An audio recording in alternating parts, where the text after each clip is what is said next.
Customizing your paddle is probably the fastest way to start playing better. So today, I'm going to take you through the 3 phases of how you can customize your paddle to start playing better pretty much immediately. The first part of this, and definitely the most important, is how you can add weight to your paddle.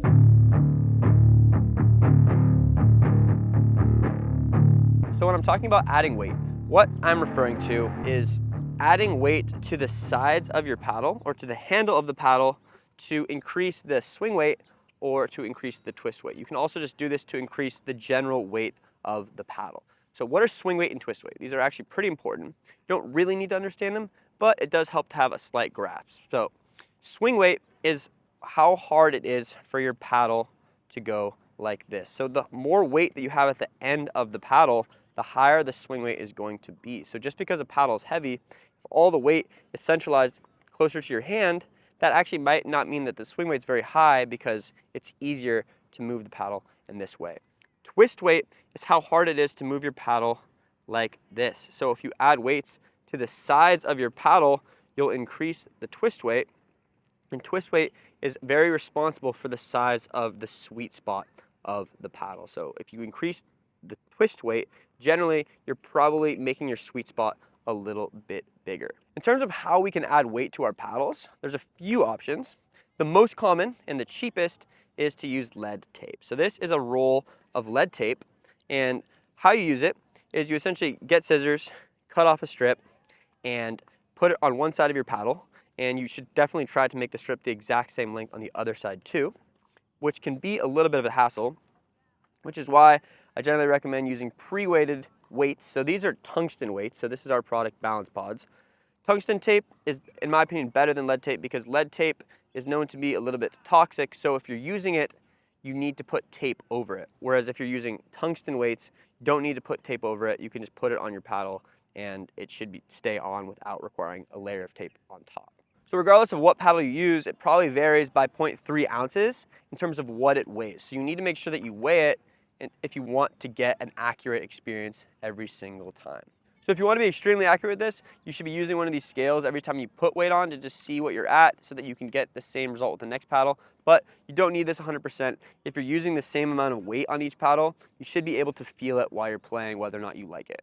The most important part of weighting your paddle though is where you put the weight. So every paddle is different, but the one weight setup that I always recommend to new players when they're trying weight for the first time is to put the weight right above where the paddle edge starts going straight. So pretty much every paddle has this initial corner right here, and then past this corner it starts going straight. And why I like to put the weight here is because when you put the weight in this position, what happens is you increase the twist weight to the maximum amount because it's at the farthest point from the center of the paddle. But because it's closer to your hand, you don't increase the swing weight that much. So a lot of players don't want to increase the swing weight much because when you increase the swing weight, it makes your hands a little bit slower. So a lot of the time we're adding weight to the sides because our main concern is to increase the size of our sweet spot. So if you've never put weight on before, I recommend putting one strip here on this side, and then you can match it on the other side. Shouldn't be that hard to do, especially if you have pre-weighted strips like our Balance Pods. But if you have a lead roll like this, just cut equal strips on both sides and you should get a good result. And so start off here. If you don't like this, you think it's too heavy, all you're going to want to do is move the strips down a little bit. So you see, maybe if it's too heavy for me right there, I'll move my strips somewhere in the throat position right here. Because when it goes closer to my hand, I'm still increasing the twist weight, but it won't feel as heavy because the swing weight is lower because the strips are closer to my hand. So as you can see, this is another good position to test if you really just want the minimal effect, because not everyone's going to like a lot of weight being added to their paddle. On the flip side, if you think that putting your weight in this position is not enough and you want to try more, the next layout I would try is the 4 corners of the paddle. So the 4 corners of the paddle, you essentially just put weights on each one of the corners. And when you do this, you will really increase your swing weight because when you put weights closer to the top of the paddle, it has a really big effect on the swing weight. So this is actually the setup that I use, but I like my paddles really heavy. So you need to be careful when you're doing this, because if you make your paddle too heavy and you can't handle that weight, you might be making your hand speed slower, and you might actually give yourself tennis elbow. So I'm going to talk about ways to prevent tennis elbow later by customizing your paddle, but just know that the heavier your paddle is, if you are susceptible to getting tennis elbow, a layout like this where you have weight at the top might make that more likely to happen. So by all means, if you want to try more weight, give this a try. You might love it, and it might make your sweet spot bigger and give you more power and all that good stuff. But you have to be careful about your elbow and your wrist and all of your joints, because adding weight to your paddle does make things a little bit more strenuous for you when you're playing.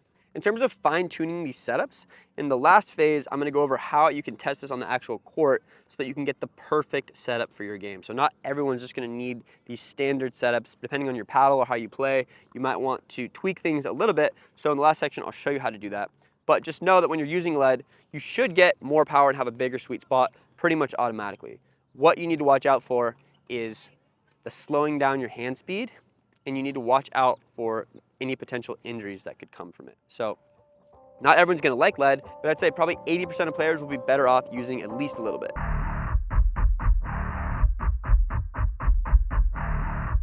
Now guys, I'm going to go over how you can customize the grip of your paddle. So as you can see here, I got some cool grip setups. Before I get into that though, if you're not currently subscribed to our channel, please do so. Right now we're trying to become the first pickleball channel to get 250,000 subscribers. So if you want to help us make history, make sure to subscribe and also like the video while we're down there so that this gets spread to more people. We want to help grow the game and we want to help grow the sport. So by liking this video, you'll spread it to more people will start playing, and you'll have more friends to play pickleball with. Now though, let's get into how you can customize your grip. So customizing your grip in pickleball is definitely simpler than the weight. There's really a few different options that you have. So as you can see here on our paddle, pretty much every paddle comes with a grip like this. So this is called a replacement grip. It's generally a little bit cushioned, and it essentially provides the base layer for an overgrip. So every pickleball brand generally makes these kind of overgrips too. So these are what you should be using on your paddle. And the way that it works is your paddle comes with a replacement grip, but you should never use this replacement grip. What you want to do is you want to have an overgrip that you put on your paddle that you replace really often so that you have a good amount of tack every single time that you go to play. You don't want to be playing with the replacement grip, because after a few sessions, it's going to start to get slippery. You're not going to be able to have as good of a grip on your paddle, which will make you hold it tighter, which will make your game worse, right? You want to be able to hold your paddle loose with the tackiness of the overgrip so that it doesn't slip in your hand when you're playing, and being loose is generally better for most shots. So what do I have here? So these are essentially my other two options as what I can do with my replacement grip. So starting with this one, a lot of players, especially when I started playing, were using these. So this is called a leather replacement grip. So as you can tell, it's made of a material that looks like leather. I don't think it's actual leather, but it's made of a material that looks like leather. And the difference between this and a normal replacement grip is that this is harder. So it's harder, it's a little bit more rigid. So I don't have as much cushion. But why is that beneficial? It's beneficial sometimes to have a more rigid, harder grip, because it gives you a little bit more control over your paddle and a little bit more feel. So if I'm using a harder grip, I technically have a better connection between my hand and my paddle because there's less wiggle room. It's not going to shake around as much in my hand. So a lot of players in tennis and pickleball like a harder grip, like a leather grip, because it gives you more control, right? But there are some downsides. So the first one is that if you get blisters really easily, having a harder grip like this is going to probably make you more likely to get blisters because the contours of the paddle are more extreme. So, and remember, we're going to be putting an overgrip over this. You're never going to actually play with a leather grip. You're going to put an overgrip over a leather grip. But if you're susceptible to blisters, this could make them more likely to happen.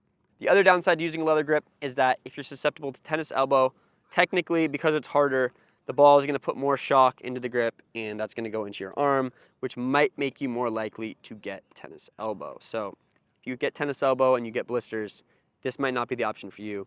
But if you're like me, I don't get tennis elbow from pickleball, and I don't get blisters from pickleball, so I actually prefer this. This is my favorite way to set up my paddle because I feel like it gives me more control and more feel. The next option, though, in terms of your replacement grip, and these are really popular, a lot of players love them and swear by them, is this thing right here. So this is called a Hesacore, and essentially what it is a silicone base layer that you put over the grip. So I don't have a replacement grip under this. I slid this thing on, and it's a little bit squishy, and it does a few things.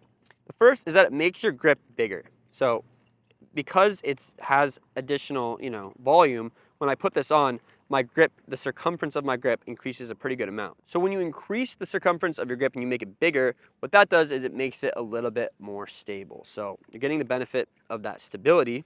Also, because it's a little bit squishy, it really reduces the shock that goes on your arm. So it's essentially doing the opposite of what this leather grip does. But because of that, I do think there are a few downsides.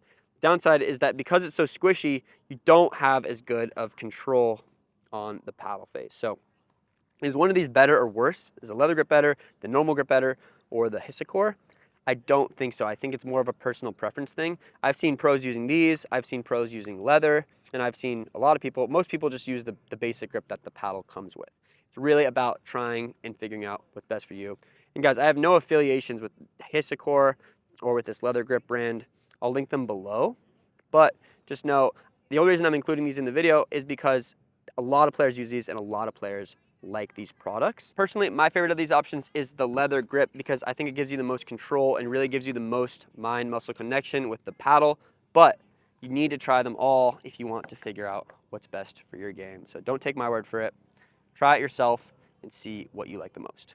And guys, if you're watching this with a lower quality paddle, something that you got for less than $70 or something that you got on Amazon that's just not very high quality, these weighting and grip tips are going to help you. The customization is not going to make your paddle worse, but I definitely recommend getting something higher quality if you want to go deep into this so that you're getting more bang for your buck and you're getting more ROI on the time that you spend with the customization. So our paddle, the Sweet Spot Pro, we essentially made it to be the best budget upgrade. So it's a really good paddle. It has all the best technology. It's thermoformed Gen 2, has T700 carbon fiber, which is pretty much known as being the best surface material. It's very gritty. But right now during the holidays, if you use code CUSTOM, you can get this for $99. So that's pretty much unheard of. Other paddles with this level of technology are generally in the high 100s or the low 200s. So a lot of paddles that are this good are like 230 bucks, which $99 to 230 is a massive difference. And everyone that's gotten this pretty much loves it. All the reviews are great. What's also cool about our paddle is that we added some markings on the side that make it really easy to line up your weight. So I don't know if any other paddles actually do that. I don't know why, but we thought it'd be a good idea to add markings to the side of your paddle so that if you're adding tungsten, you're adding lead, it's super easy to line up and only takes like 5 seconds. So guys, if you need a paddle upgrade so that you get the most out of your customization, head to our site and use code CUSTOM, and I guarantee if you're customizing with a paddle like this versus something cheaper, you're gonna get way better results.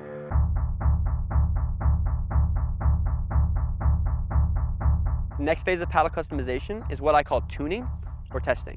So what does this mean?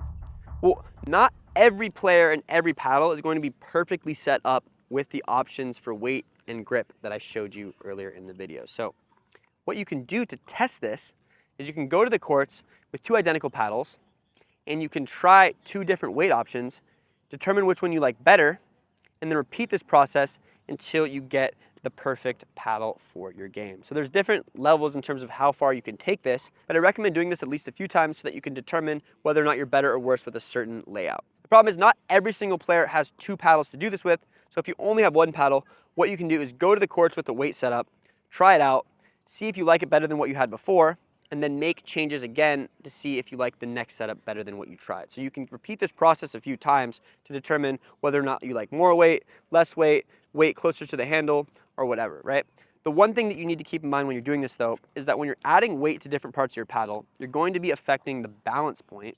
So the balance point of the paddle is where this happens.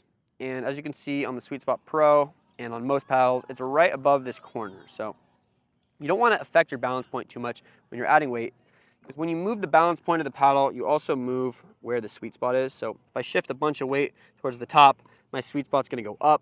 And if I go test a sweet spot that just moved with the paddle that the balance point changed, it's probably going to feel worse. So when you're just starting off with this, don't make too extreme of a change, or it's probably going to feel worse at first and you're just going to think that weight sucks and that you don't like it at all.